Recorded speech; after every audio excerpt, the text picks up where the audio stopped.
नाड़ी विज्ञान ये कला भी है, देखने की कला है, और नाड़ी विज्ञान, नाड़ी देखना ये टोटली विज्ञान आधारित फैक्ट्स है।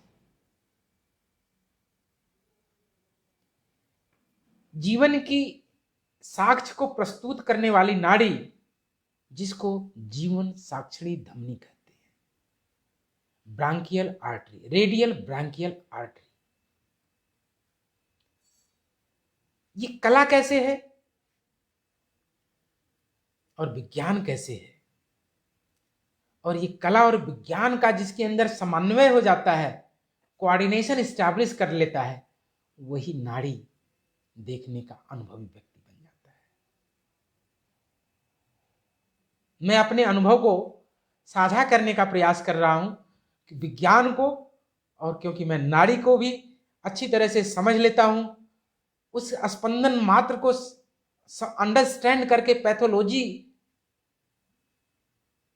और डिस्टर्बेंसेस को अंडरस्टैंड कर लेता हूं और विज्ञान को भी समझता हूं। इसलिए दोनों को एक भाव से, उसके समन्वय को, आप लोगों को समन्वय के जो प्रारूप है उसको साझा करने का प्रयास कर रहा हूं।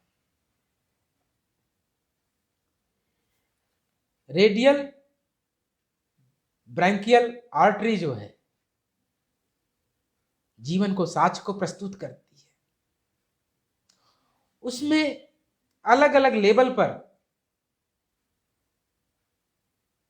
अलग अलग प्रेशर क्रिएट करके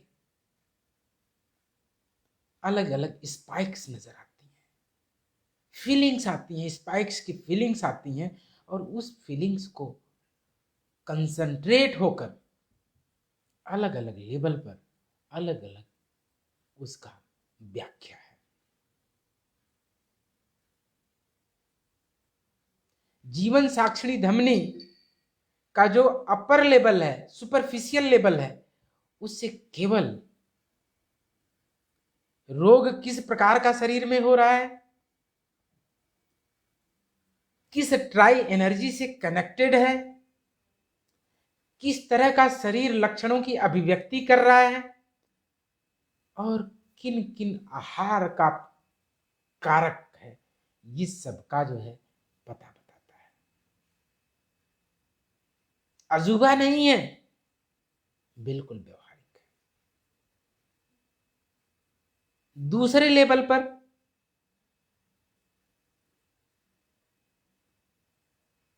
आर्गन्स की स्थिति का पता लगता है, जो हालो आर्गन्स है, जिसमें कैविटी और स्पेस होते हैं, ऐसे आर्गन्स का पता लगता है दूसरे लेवल।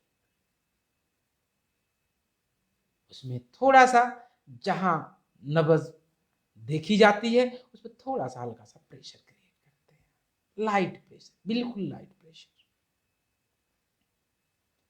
जिससे आर्गन्स में होने वाले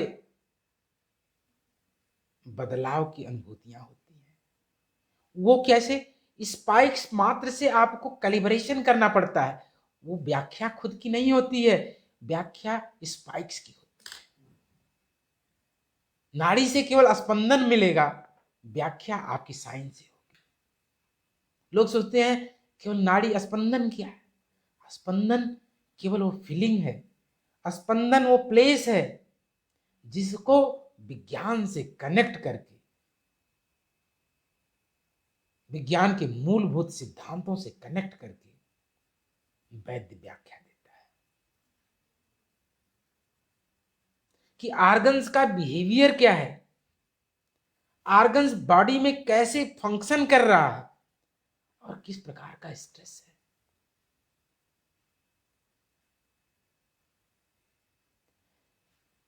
सब टाइप ऑफ दोषा की एनर्जी को फील करने के लिए थोड़ा और प्रेशर क्रिएट करते हैं, जिससे ये अनुभूतियां होती हैं स्पाइक्स की, कि कहां कहां इन पंचभेद पर जो पॉइंट्स हैं, उन पंचभेद के पॉइंट्स पर कौन सा स्पाइक्स कहां पर स्ट्राइक कर रहा है। जो स्ट्राइक जहां स्ट्राइक करता है, ये सोच लीजिए कि पैथोलॉजी का कारण वही है।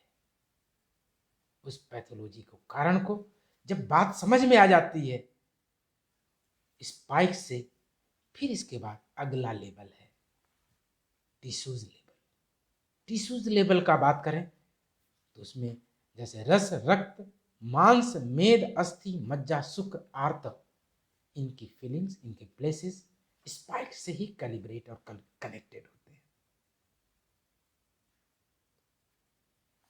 है तो विज्ञान, लेकिन देखना एक कला है। कला और विज्ञान, इन दोनों को जानने के लिए एक साधना है,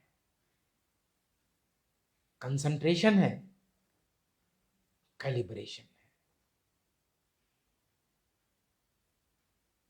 जहां पर जिन धातुओं में, धातुओं को कहें प्लाज्मा, रस मीन्स प्लाज्मा, ब्लड मीन्स रक्त, मेद मीन्स फैटी टिश्यूज, मांस means muscular tissue, nerve means मज्जा टिश्यू, आर्तव एंड सुख रिप्रोडक्टिव टिश्यूज, बोन टिश्यूज, अस्थि, ये सब ये इंटर रिलेटेड है। साइंस वही है, देखने का, समझने का सिद्धांत दोनों का अलग अलग है। आयुर्वेद के सिद्धांत के मुताबिक टिश्यू लेवल पर जहां स्पाइक्स स्ट्राइक करती है, जिसके अपने अपनी जगह और स्थान विशेष हैं, स्पाइक्स जिन जिन बिंदुओं पर स्ट्राइक करती है, वह उसको कैलिब्रेट करता है विज्ञान से।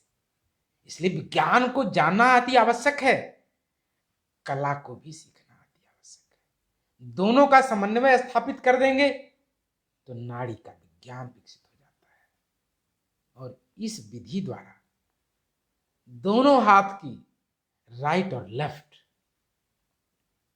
दोनों हाथ का ऑब्जर्वेशन करके शरीर में होने वाले बदलाव को, शरीर में होने वाले गतिविधियों का जो एबनॉर्मल है, उनको अंडरस्टैंड किया जा सकता है।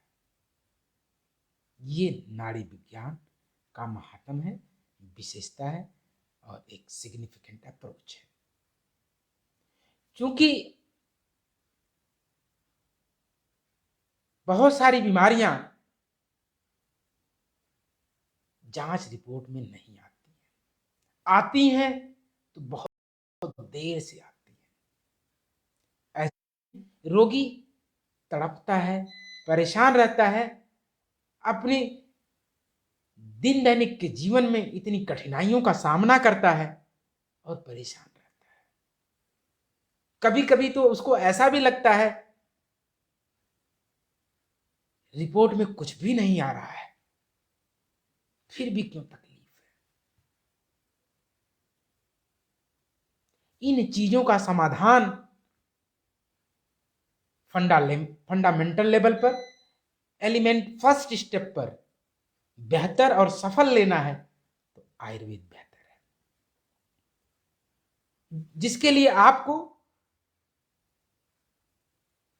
डाइट में बदलाव करना है, हैबिट में बदलाव करना है और कुछ हर्बोलॉजी के इंग्रेडिएंट्स द्वारा उसको करेक्ट करना है। क्योंकि आयुर्वेद में कंपाउंड फॉर्मुलेशंस होते हैं, वो भी काम करते हैं, सिंगल हर्ब्स भी पूरी उतनी ही काम करती है। विषय ये है कि इसकी कैसी एक्सपर्टीज है, कौन विषय को कितनी गंभीरता से अवलोकन करके मानव मात्र की सेवा के लिए काम करता है। इस रहस्यमय विषय को व्यवहारिक और प्रायोगिक, आसान और समाधान के दृष्टिकोण से देखा जाए तो आयुर्वेद बहुत ही सरल है और सफल है, जो आपके जीवन में तन मन की दोनों की तकलीफों को काफी हद तक समाधान देने में सक्षम है और पूरी तरह से सफल भी है। केवल लोग जो है थोड़ा कमी करते हैं, दवा खाते हैं तो परहेज नहीं, और परहेज करते हैं तो इलाज नहीं। किसी चीज को डिफीट करने के लिए, चाहे व्याधि को डिफीट करने के लिए, इरेडिकेट करने के लिए, उस पे होलिस्टिक अप्रोच मीन्स अगर डाइट से जो चीज रोग का कारण बन रही है उसको ठीक करना है। जो रोग मूलक फैक्टर हैं, आयुर्वेद के सिद्धांत के मुताबिक ट्राई एनर्जी को बैलेंस करना है। सब टाइप ऑफ जो ट्राई एनर्जी है उसको रिलैक्स करना है, उसकी फंक्शनलिटी को नॉर्मल करना है, और जिन टिश्यू और ऑर्गन्स पर उसके प्रभाव हो चुके हैं और हो रहे हैं उनको प्रभाव रहित करना है, उनको ताकतवर बनाना है। उनके वजह से जो वहां पर पैथोलॉजी डेवलप हो रही है उसका निराकरण करना है। इस केवल आयुर्वेद के माध्यम से, आयुर्वेद के तौर तरीके से ही संभव हो सकती है, क्योंकि आयुर्वेद का विज्ञान और उसका एप्लीकेशन और एप्लीकेशन करने का तौर तरीका यूं समझिए कि नाड़ी, विज्ञान, कला, दवा और वैद्य का वो ज्ञान जो ट्राई एनर्जी को इम्बैलेंस करने वाले आपके आहार हैं, आपकी हैबिट है, वो भी नब्ज की ट्राई एनर्जी से कनेक्ट करके बहुत सारे लोगों को वैद्य देखते ही बता देता है। क्यों बताता है? कि वात वृद्धि है तो कहता है वात कारक आहार बंद कर दो। जैसे वात कारक आहार क्या है?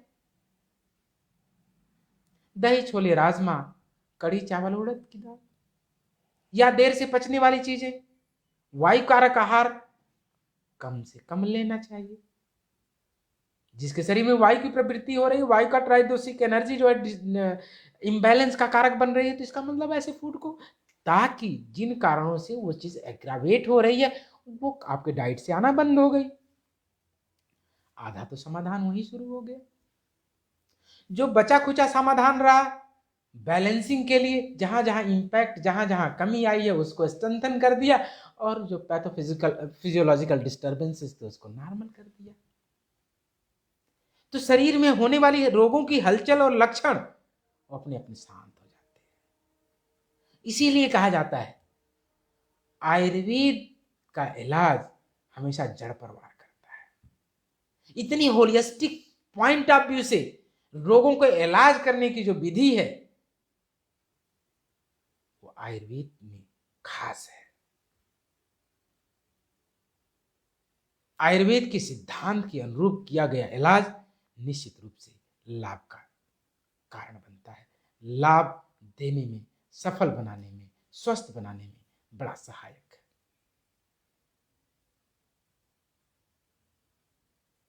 तो आयुर्वेद को अपनाएं, अपने तन मन को स्वस्थ और सुंदर